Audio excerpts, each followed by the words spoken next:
Che, me cago de gusto con la gente que me dice que le encanta Polimatía, me lo cruzo en las funciones, me dice que le gusta un montón. Ah, no sabe la alegría que tengo, loco, tengo el culo con castañuela. ¡Qué felicidad! No, me entusiasma mucho hacerlo. Y también acepto que hay críticas, que hay cosas que todavía fallan. Sí, ya sé que tengo quilombo de sonido, lo estoy queriendo arreglar. ¿Para qué estoy escribiendo mientras salgo de gira? Después vengo y tengo que grabar, iluminar todo esto, poner un semáforo en el living. Grabar antes de que venga el pibe porque le tengo que hacer la cena. Después me pongo a editar con el telefonito. Ya pedí los micrófonos, van a venir. Mientras hace tiempo voy a hacerte culiar. Ellos tan chicanero.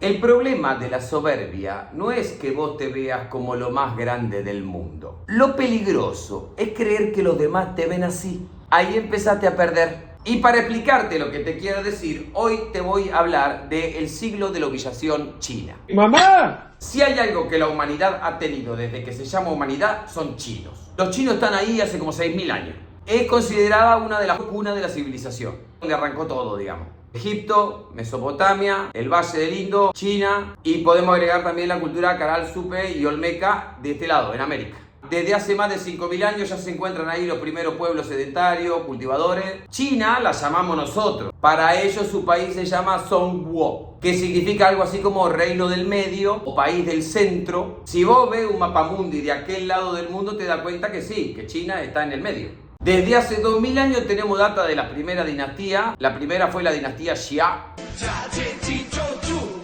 que está todo entremezclado entre la historia, la leyenda, la mitología. Y luego vendrán 10 periodos dinásticos más, en la que China irá logrando en casi todos los periodos históricos los avances más grandes, las evoluciones más notables, los progresos más importantes de la humanidad.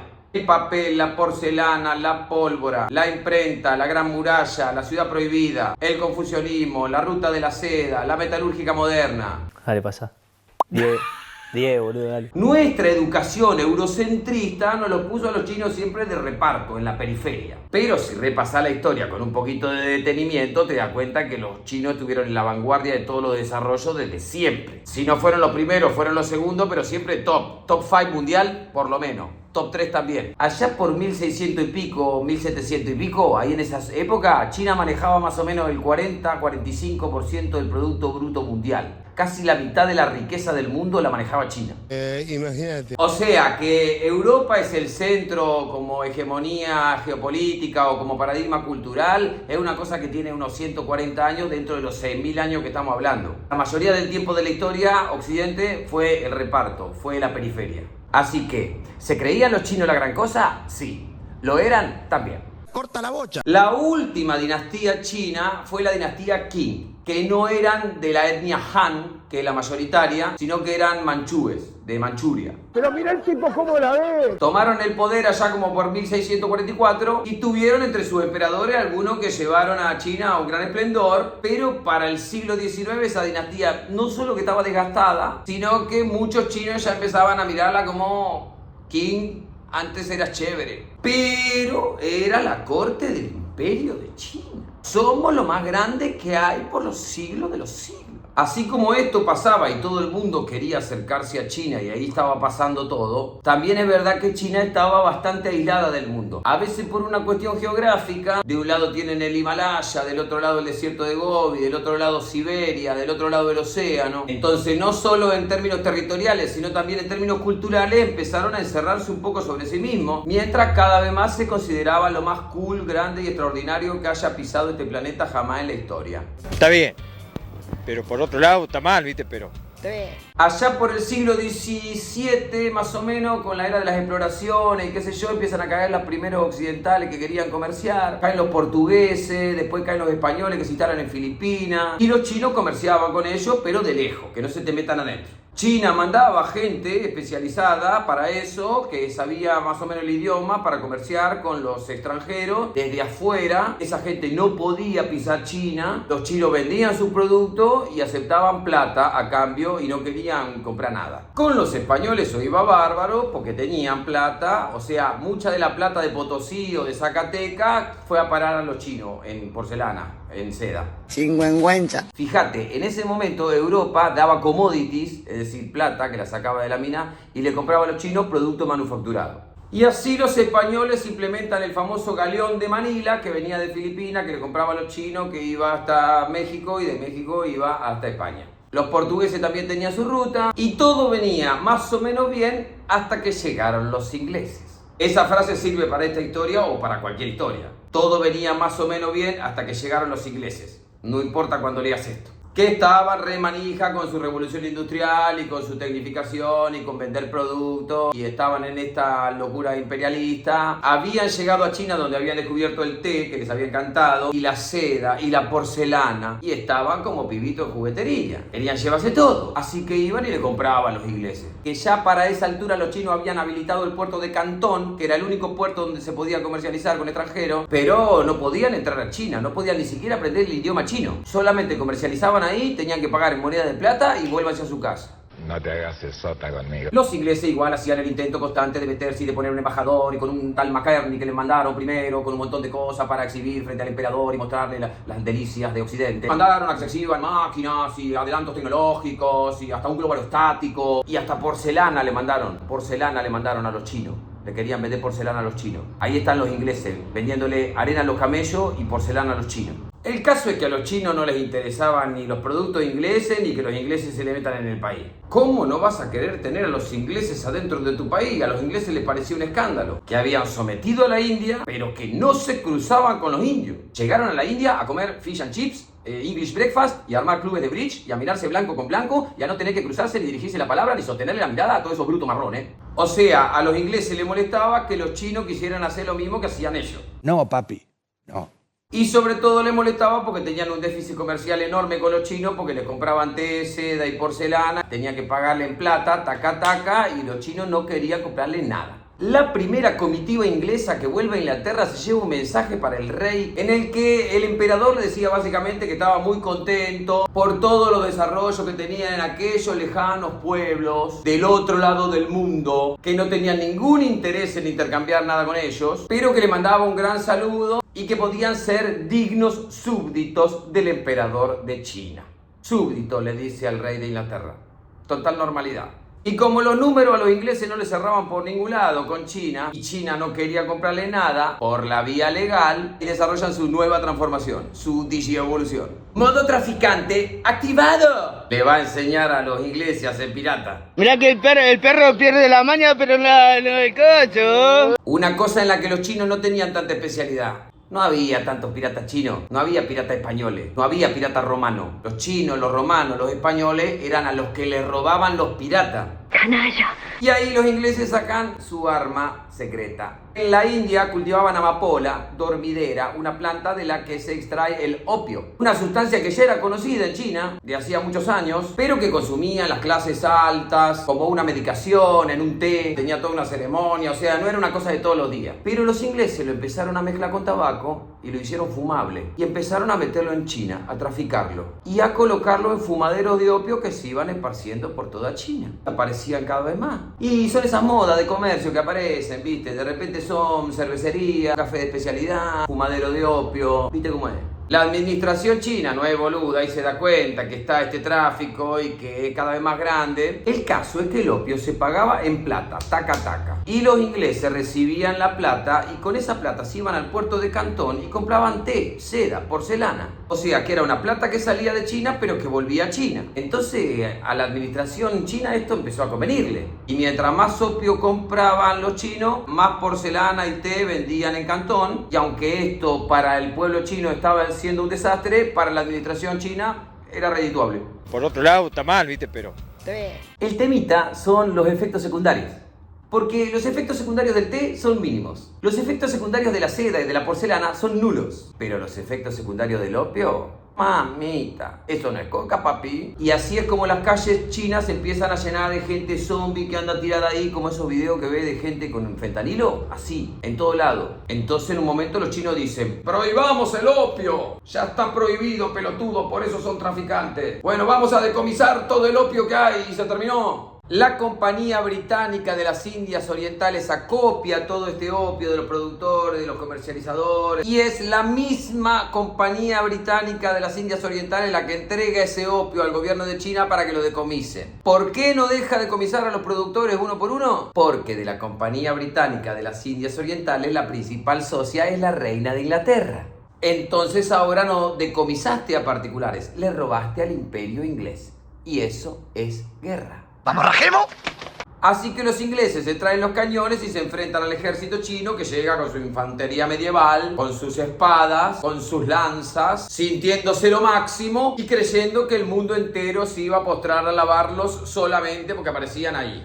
Y los ingleses los cagan a tiros de todas las formas posibles entre el 39 y el 42. Los chinos comprenden malamente que están una era por detrás de los ejércitos del mundo, pierden contra estos bárbaros pelirrojos y tienen que firmar un tratado que para la casa imperial china era justamente una humillación. El Tratado de Nankín. Además del puerto de Cantón, donde ya comercializaban, los ingleses se quedan con 5 puertos más, donde podían comercializar de todo. Legalizaron el opio, se podía vender sin ningún problema. Se quedan a perpetuidad la isla de Hong Kong. A perpetuidad. Y una deuda como de 300 millones de moneda de plata, impagable, y con intereses acumulables.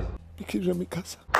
Listo. Con cuartel general en Hong Kong, se instalan los ingleses a regentear su sucursal de este narcoestado que eran. Legalizado y más barato, el opio empieza a circular por todo lado, el consumo se va a la mierda, 30% de los chinos están adictos al opio, 120, 150 millones de personas adictos tirados por ahí. Entonces los chinos aceptan este pacto abusivo, se someten a una deuda impagable, con una balanza comercial negativa ahora con Inglaterra, porque compraban más opio que todo lo demás que vendían, 1.400 toneladas de opio por año. Un pueblo destruido, una moneda interna que vale cada vez menos, una sociedad quebrada, cero cuidada, cero representada y recaliente con su gobierno. Se va a arrepentir toda la vida de lo que hace. Los King cumplen una parte del trato, en otras cosas se empiezan a hacer un poco los boludos, lo retrasan, lo tiran para adelante, pero se les hace cada vez más difícil. En 1844 tuvieron que entregarle tierra a los franceses, después a los estadounidenses. Los ingleses empiezan a ver que tienen competencia en el mercado, que se empieza a retrasar un poco el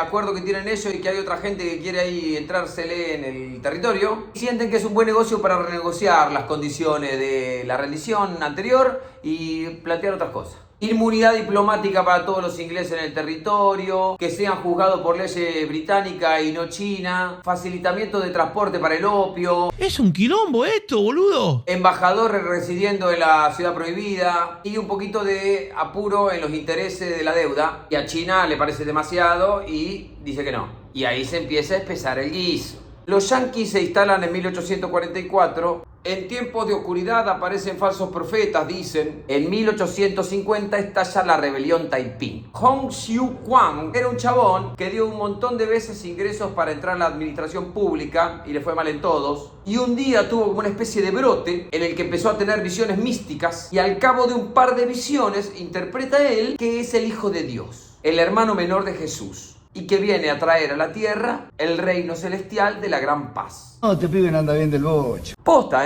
el centro del mundo, el reino del medio, la piedra basal de la civilización humana, estaba en esa, real. Cuestión que el guaso funda el reino celestial de la gran paz, con una clara doctrina católica, con algunos sincretismos entre el panteón de dioses chinos, sacando el confucianismo del medio y prometiendo un mundo de igualdad y prosperidad, y categorizando en medio de un territorio que era de la etnia Han, que los manchúes, que eran los emperadores, eran el mismísimo demonio. Inspirado, acompañado, organizado y con recursos que consigue también un extraño pastor evangélico norteamericano.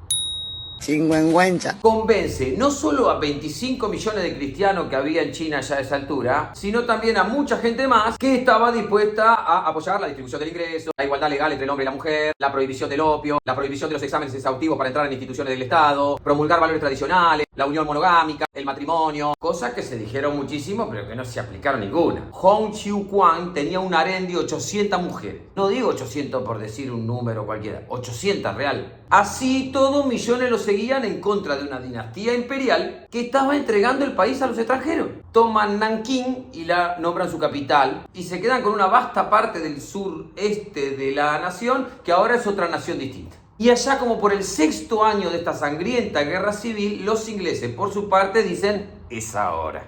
Arman una junta con los franceses, se la ofrecieron a todo porque China estaba regalada, pero aceptaron solo los franceses porque todo lo demás ya tenían su plan. Por una cuestión de unos buques atacados y decomisados y no sé cuánto y bla bla bla, le declaran la guerra a China y comienza la Segunda Guerra del Opio. ¡Váyanse tontos! Toman ciudades, puertos, cañonean, pelean, ganan, pierden, ganan. Cuestión que al final llegan hasta Pekín, hasta Beijing. Y lo toman. Toman Pekín, la sede capital del imperio. Y prenden fuego el Palacio de Verano, residencia del emperador. Los bárbaros de Occidente acaban de tomar Pekín y quemar el Palacio Imperial. Si te asombró la caída de Roma, esto es 10 veces más. Acaba de caer Pekín. No hay Constantinopla que valga, ni Damasco, ni Persépolis, que signifique para la historia de la humanidad lo que fue la caída de Pekín.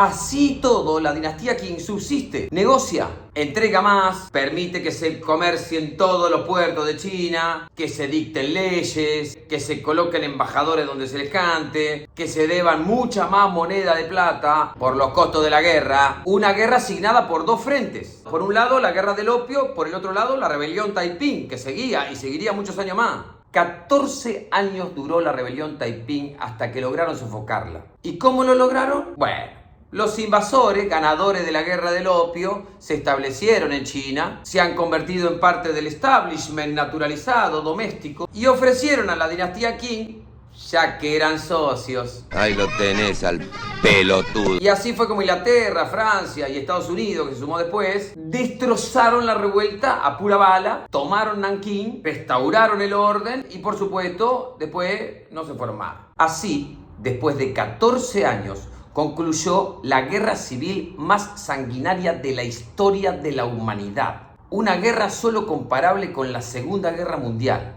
Una guerra que tuvo entre 20 y 50 millones de bajas y que derivó en más ruptura interna y muchísimo más sometimiento. Viendo cómo tambaleaban los chinos, ahí comienza la rapiña francesa. Y ahí arranca la guerra sino-francesa. Es un quilombo esto, boludo. En la que los chinos pierden todo lo que viene a ser Indochina. Laos, Camboya, Vietnam. Porque así pasa con los imperios cuando caen. La rapiña empieza a aparecer por todos lados. Los no tan poderosos de antes ahora son mucho más poderosos ante la debilidad. Y mientras China era un imperio cayendo, Japón era un imperio surgiendo. Con ideas expansionistas evidentes y un perfeccionamiento y una tecnificación de sus fuerzas armadas que habían comenzado hace un tiempo, que en ese momento ya los estaban convirtiendo en la élite mundial de fuerzas armadas. Invaden un pedazo de Manchuria, aprovechan los rusos y se quedan otro pedazo también. Y después comienzan una serie de conflictos en el estado de Corea, que era un estado tributario de China, donde se enfrentan con los chinos, sacan a los dirigentes pro-chinos, ponen dirigentes pro-japoneses e inmediatamente piden la independencia de Corea. China acepta y una vez que Corea es independiente, la invaden y se la quedan. ¡Corta la bocha! Además de quedarse también la isla de Taiwán y realizar en el medio unas masacres descomunales que no puedo relatarte completa porque no entra tanta sangre en un video. En el medio de eso, después de entregar un montón de cosas, firmar unos 21 puntos completamente abusivos, que incluían incluso que los japoneses podían poner funcionario a dedo en el gobierno chino directamente, de todo. En medio de eso muere el emperador de la dinastía Qing y el sucesor era muy chiquito para asumir, así que asume una de las esposas del emperador, que era la emperatriz Cixi, que es la que enfrenta lo que viene. Porque esto no termina, pará. Me quiero ir a mi casa. Como, tranquilízate. La rebelión de los boxers, que no es una revolución de calzoncillo. Le decían así porque los primeros eran boxeadores de una clase de boxeo chino.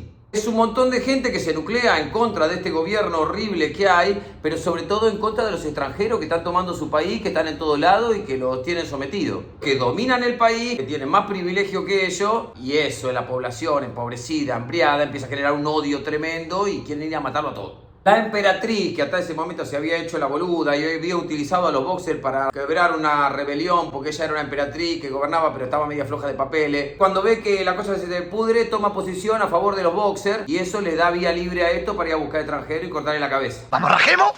Empieza la persecución de extranjeros adentro de China, se juntan todos en los territorios donde estaban las embajadas y eso y empiezan a resistir. Comienza ahí una purga muy al estilo guerra china, con cabeza colgada por la calle. Esto, por supuesto, ofende a las potencias europeas y se arma una coalición de países: Reino Unido, Francia, Italia, Japón, Austria-Hungría, Alemania, Rusia y Estados Unidos. Después se sumaron poniendo algunas tropas, un poquito más, Países Bajos, Portugal, España. ¿Pero por qué no se van a la mierda? Arman una fuerza conjunta de como de 55.000 soldados que avanzan hacia Beijing en un campo pantanoso y horrible porque había estado con inundaciones hasta hacía poco y ahora había una sequía, un calor espantoso, enfermedades, una mierda. Y después de varias resistencias los vencen a los boxers, previo cambio de bando de la emperatriz que pasó de apoyar a los boxers a apoyar a los europeos y darle vía libre para que los maten a todos. Van rompiendo el culo. Aplacan la rebelión, persiguen a todo lo que queda, le cortan la cabeza a todo, millones muertos. Firman ahora el Tratado Boxer, que prohibía la importación de armas a China, la formación de cualquier clase de sociedad china, la entrada de chinos en territorios delimitados por los europeos, desmantelamiento de fortificaciones, otra deuda millonaria. Ni todos los chinos habían estado de acuerdo con la rebelión Taiping, ni todos los chinos habían estado de acuerdo con la rebelión de los boxers, pero todos estaban de acuerdo que esta dinastía Qing de los manchúes cada vez era peor y que los estaba hundiendo en una miseria y una entrega espantosa. A mitad del siglo XVIII el Producto Bruto Interno de China era el 40-45% del PBI mundial. 50 años después no alcanzaba para pagar su propia deuda externa. Además que todos veían cómo en la firma de cada tratado iban entregando más cosas y no les importaba. Mientras las sociedades se morían de hambre, de verdad, hambruna. Un quilombo. Y eso va a derivar en otra guerra civil, en la cual en 1912 va a renunciar el último emperador, que tenía 6 años, y con Sun Yat-sen al mando, se declara la República China. Bueno, te felicito. Te diría que formalmente se declara la República China porque no había república que gobernar. La República China gobernaba en Pekín y sus alrededores. Toda China estaba en manos de lo que se llamaban los señores de la guerra, que eran los hombres fuertes de cada una de las regiones, que gobernaban y mandaban en pequeños subestados que se habían ido formando y que se administraban solos. Básicamente, China no existía más. El liderazgo de los nacionalistas chinos va a quedar con el tiempo en manos del famoso Chiang Kai-shek, que se va a enfrentar en esta guerra civil con los comunistas liderados por Mao Zedong. Y mientras el contador de chinos muertos ya supera los cientos de millones en medio de este último y nuevo quilombo, como cereza del postre, comienza la Segunda Guerra Sino-Japonesa. Porque si hay otra cosa en la que China lidera en el mundo, en cantidad de muertos en estas masacres, sobre todo durante este siglo. Entonces, ¿qué pasa? Algo que no había pasado hasta ahora. Los chinos nacionalistas con los chinos comunistas dejan de lado su guerra interna y se unen para combatir a los japoneses. ¡Buenardo! Los Ponja invaden Manchuria, los rusos se quedan un pedazo en el medio y se la empiezan a dar contra los chinos desde 1937. Una guerra que luego quedaría enmarcada dentro de la Segunda Guerra Mundial, que empieza en el 39. Los japoneses van a entrar después del bombardeo de Pearl Harbor en el 41. En términos occidentales, la Segunda Guerra Mundial comienza en el 39 con la invasión alemana de Polonia. Pero en términos reales de sus protagonistas, empieza en el 37 en la Guerra Sino-Japonesa. O sea que cuando Occidente entra en la guerra, los chinos y los japoneses ya se la venían dando hace rato. Te la van a dar duro y parejo toda la Segunda Guerra Mundial hasta que en el 45 es derrotado el Imperio japonés y los japoneses se van de Manchuria y China será, luego de la Segunda Guerra, la segunda nación con más pérdida en la Segunda Guerra Mundial después de Rusia, pero en Occidente no te lo enseñan eso. ¡Pará! ¿Qué hay más? Escuchen. Una vez que termina la Segunda Guerra Mundial, los chinos retoman su quilombo interno y se la siguen dando entre nacionalistas y comunistas. Mal, viste, pero... Hasta el 49, cuando los comunistas empiezan a ganarle a los nacionalistas, que se repliegan y se quedan solamente en la isla de Taiwán. Y ahí en Taiwán se instalará la República Nacionalista China frente a la República Popular China, que es todo lo demás de China. La República Popular China tuvieron muchísimos años sin reconocerla. La isla de Taiwán era su representación en la ONU, que no tenían contacto. Una isla representaba a todo el país en China y solamente manejaba una isla. Y toda China no estaba representada en la ONU. Para este entonces ya estamos como en la mitad del siglo XX y se entiende este momento como el fin del siglo de la humillación. Pobrecito. Pagar la plata. Aunque quedaran cosas por hacer. Ahora entenderás distinto por qué los yanquis yendo a Corea en los 50 y por qué los chinos ayudando a los coreanos del norte, haciendo fuerza para que los yanquis no se le metan otra vez. Ahora entenderás distinto por qué los chinos haciendo fuerza para que los franceses no ganen en Indochina, haciendo la guerra en Laos, en Camboya, luego apoyando a Ho Chi Minh contra los norteamericanos en Vietnam. Si en 1997 recuperaron Hong Kong de manos de los ingleses y en 1999 recuperaron Macao de los portugueses. 6.000 años de cultura, 2.000 años de dinastías imperiales y en 110 años desaparecieron por completo. Los imperios caen y cuando caen se desmembran, son fagocitados, rapiñados por otros imperios y desaparecen. Eso ha sucedido muchas veces en la historia. Lo que no pasa nunca, o casi nunca, es que un imperio caiga hasta desaparecer y luego resurja y vuelva a ser casi completamente el imperio que era. Eso no pasa, eso no sucede en la historia, no pasa. Es como si cae Constantinopla frente a los turcos y después en un momento la recuperan, empiezan a recuperar territorio y así lentamente va apareciendo otra vez todo el imperio bizantino. Eso no pasa. Como si en el 476 cae Roma y allá como por el 585 recuperan Roma y empiezan a recuperar todo el imperio y aparece otra vez el imperio romano. Eso no pasa. La historia dice que de eso no se vuelve. Toma 2 son 4, la tierra redonda corta la bocha. Una vez que un imperio cae, cae y punto. No se vuelve de la caída de un imperio, salvo que seas China.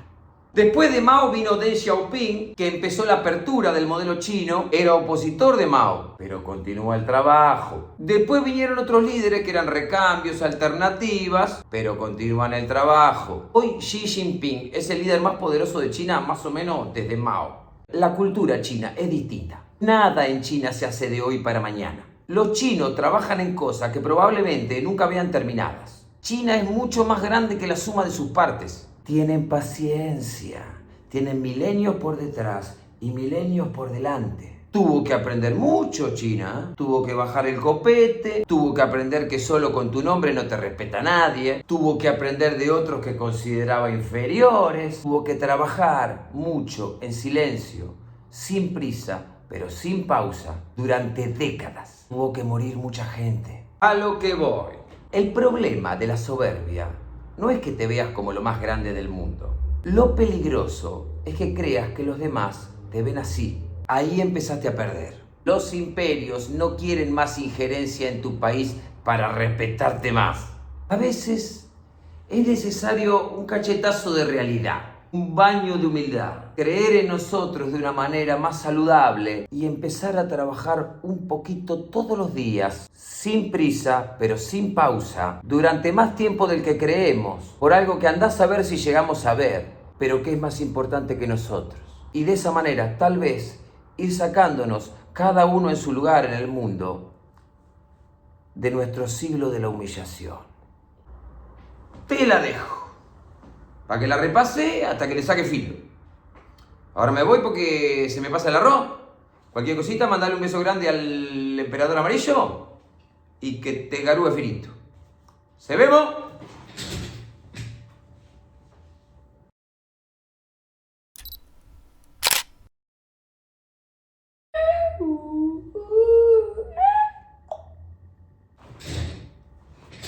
En serio, por favor, suscríbanse. No me quieren ver enojado, ¿entendieron? No me quieren ver